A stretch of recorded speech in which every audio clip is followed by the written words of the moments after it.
Ici pas de philosophe. Mais qu'est-ce qui se passe en République gabonaise? Les dossiers sont là, les dossiers sont là. J'ai mis de pauvres, ça vient de les soubres. Pas de sous les deux. Ça c'est quel délire ça? Ça c'est quoi?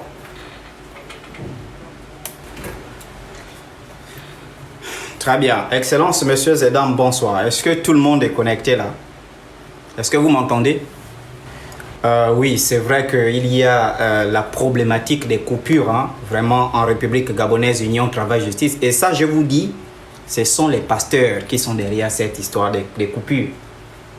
Voilà, et vraiment, je ne sais même pas si le live là va aller jusqu'à la fin, parce que beaucoup de gens sont vraiment dans le noir, dans les ténèbres. Et ça ne fait que prouver, en quelque sorte ici, la nature spirituelle du peuple gabonais. C'est un peuple qui est dans les ténèbres spirituellement et physiquement. Ils sont dans les ténèbres. Et c'est à cause des pasteurs. Voilà. L'impératrice Eugénie, qui est un génie gabonais qui, voilà, qui permet elle fait en sorte que les électriciens, les physiciens, tout ça, ils puissent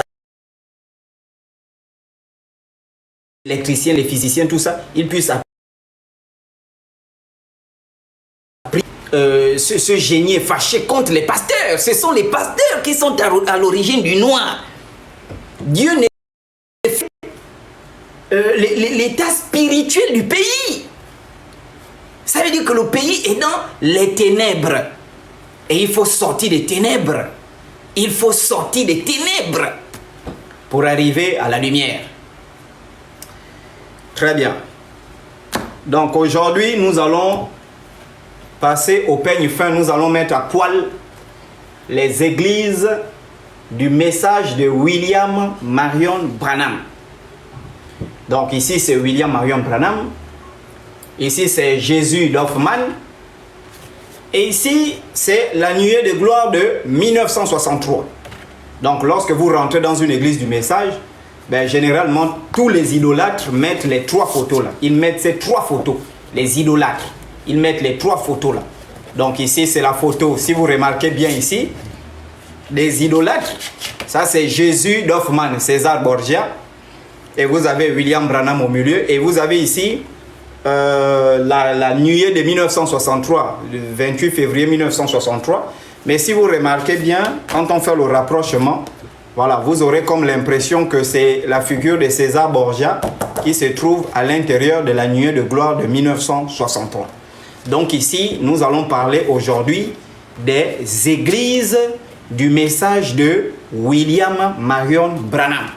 Nous allons faire un rappel diachronique, c'est-à-dire en retournant dans l'histoire, définir, comprendre qui était William Marion Branham, quel a été son ministère, et ensuite, après son décès, qui a contribué à la prolifération exponentielle des églises du message du temps de la fin en Afrique centrale et dans le monde. Cependant, avant de commencer, je voulais d'abord rappeler quelque chose, remercier un ami qui s'appelle Parole Kamezilo, quelque chose comme ça, si je prononce bien, le nom est un peu difficile. Il est au Congo, Kinshasa. Donc, je vous informe, l'ouverture de l'ARC, donc la Ligue africaine pour le réveil de conscience, nous avons déjà une représentation au niveau du Congo-Kinshasa. Et donc, c'est notre frère Parole Kamezilo qui est le responsable, le représentant de cette structure-là. J'aurai le temps vraiment de discuter avec lui. Et donc, il va se rapprocher du ministère de l'Intérieur au niveau du Congo-Kinshasa. Ouvrir également l'association là-bas pour permettre, de nous permettre de pouvoir organiser nos conférences librement au niveau du Congo-Kinshasa. Et également, ceux qui veulent également ouvrir l'ARC, voilà, au niveau du Congo-Brazzaville, au niveau du Togo, au niveau du Bénin, au niveau de la Côte d'Ivoire, au niveau du Sénégal, partout dans le monde, nous devons avoir la représentation. Alors pourquoi l'ARC? C'est une révélation ancestrale. Je ne sais pas si vous voyez, donc l'ARC, c'est une arme. Hein. Voilà, ici en Afrique, nos ancêtres chassaient avec soit les saguets, soit avec des arcs. Et donc ici, on met la flèche et ensuite on tue l'animal. Et donc ça, c'est déjà rien que la représentation. Le mot déjà arc nous renvoie déjà à une arme de guerre. Et voilà. Ensuite, la Ligue africaine pour le réveil de conscience, c'est une révélation venant directement de nos ancêtres. Et je pense que cette ligue-là va faire beaucoup de choses en Afrique. Non seulement en tant qu'arme, mais également en tant qu'association, organisation. Et donc, je salue vraiment cet intellectuel depuis le Congo qui a pris l'initiative de dire il nous faut une représentation de l'arc au niveau du Congo-Kinshasa et ensuite faire tous les papiers nécessaires, légaliser tous les papiers nécessaires, voilà, pour nous permettre de poursuivre, voilà, notre organisation. Alors, ici au Gabon également, nous avançons. Nous avons déjà déposé, comme je vous avais dit, les correspondances au niveau du ministère de l'Intérieur.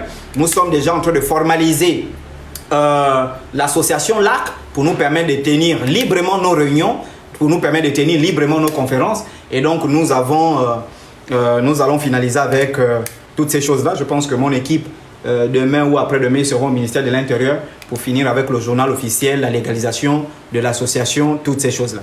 Alors, donc, tapotez le live, s'il vous plaît. Donc, ici, toutes choses égales par ailleurs, c'est ce que je voulais d'abord rappeler. Alors, je vous avais dit au début que dans les églises du réveil, il y a des catégories de bandits dans les églises du réveil. Il y a des catégories de bandits. Maintenant, il y a un groupe parmi ces bandits-là. Ce sont les croyants du message de William Marion Branham.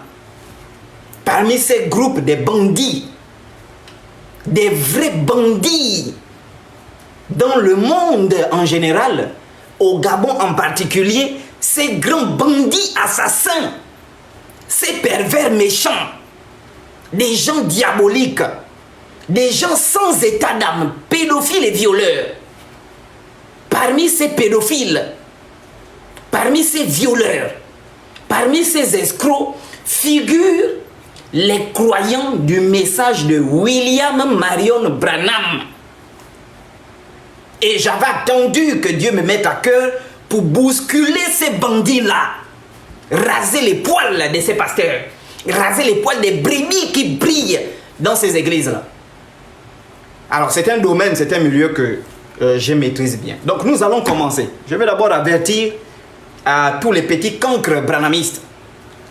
Voilà, parce qu'il y a demain, on va se retrouver chez les autorités. Il m'a appelé carrément pour dire qu'il va me menacer, tout ça. Je dis, bon, écoute, moi, je ne vais pas rentrer dans une guerre sanglante. Si on rentre dans la guerre sanglante, il y aura mort d'homme, tout ça. Mon combat va s'arrêter. Moi, je ne rentre pas dans ça. Voilà, je vais d'abord avertir. Moi, j'ai lu le message de William Branham. Si vous partez sur le site de La Voix de Dieu, The Voice of God Recording, William Branham a prêché pratiquement 1344 brochures ou 1344 enseignements qui ont été enregistrés, parce qu'il commence les enregistrements de ses prédications en 1947 avec l'une des premières prédications enregistrées, c'était la substance et la foi. Et donc il va enregistrer ses premières prédications. Et donc de 1947 jusqu'en 1965, il a enregistré 1344 brochures de William Branham. Et moi j'ai pris le temps de passer au peigne fin ces différentes brochures pour comprendre son message exact. Et ensuite, je me suis lancé dans une analyse thématique, c'est-à-dire rassembler, suivre, faire ce qu'on appelle une analyse temporelle longitudinale, en quittant d'une année à une autre dans le temps, suivre sa pensée sur une question précise. Et je fais ce travail également. Et il y a également des amis au Congo qui ont fait ce travail. Et ça a permis à ces amis-là, ils ont produit des fascicules qui permettent de suivre cette pensée-là. Et c'est pourquoi j'avertis aux branhamistes avant de venir, parce qu'il y a certains qui m'ont écrit, non, ils veulent des débats, ils veulent... Je vous informe que si j'étais un couillon, si j'étais un voyou, comme beaucoup de vos pasteurs, j'allais devenir aujourd'hui un pasteur. J'allais m'auto-proclamer évangéliste avec la connaissance que j'ai dans ce domaine. Alors, un exemple assez simple de résumé. voilà, quand j'ai eu à déplumer durant, voilà. On met à côté les brochures, les 7 sceaux, les COD, on met à côté toutes ces brochures-là. Vous avez ici, par exemple, un résumé sur toutes les citations de Branham sur la seconde venue de Jésus, de 1947 à 1965. Tu as toutes les citations ici. Ça, c'est un. Tu as ici toutes les citations de Branham sur la polygamie. Donc, je pose d'abord les fondements pour que quand je commence à déballer, tous les couillons qui nous regardent là, sachent avec qui ils ont affaire. Tu as toutes les citations de William Branham, 47-65 sur la polygamie. J'ai passé au peigne fin encore, analyse thématique. Le pasteur et sa commission, ici. Toutes les citations de William Branham sur le pasteur et sa commission de 1947 à 1965. J'ai ici toutes les citations de William Branham sur le ministère des bandes des Éphésiens 4. Alors, ça va chauffer. Vous êtes des enfants maudits que vous êtes. Maudits à vous. Donc, ensuite, j'ai ici toutes les citations de William Branham. J'ai fait l'analyse thématique sur le contrôle des naissances de 1947 jusqu'en 1965. Où William Branham enseigne aux branhamistes comment faire l'amour, les rapports sexuels, comment faire les enfants. J'ai ici... J'avais fait ce travail-là pour débattre avec ceux qui adorent Branham. J'ai ici toutes les citations de William Branham de 1947 jusqu'en 1965, où lui-même dit qu'il n'est pas Dieu, hein, c'est ici. Voilà, très bien, parce que je vais vous montrer qu'il y a 3 branches du branhamiste. Il y a ceux qui croient que William Branham c'est un Dieu, c'est le créateur du monde, même de l'éternité, etc.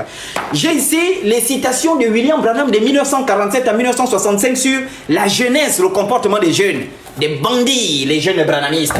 Des vrais bandits. J'ai ici toutes les citations de William Branham sur le subconscient,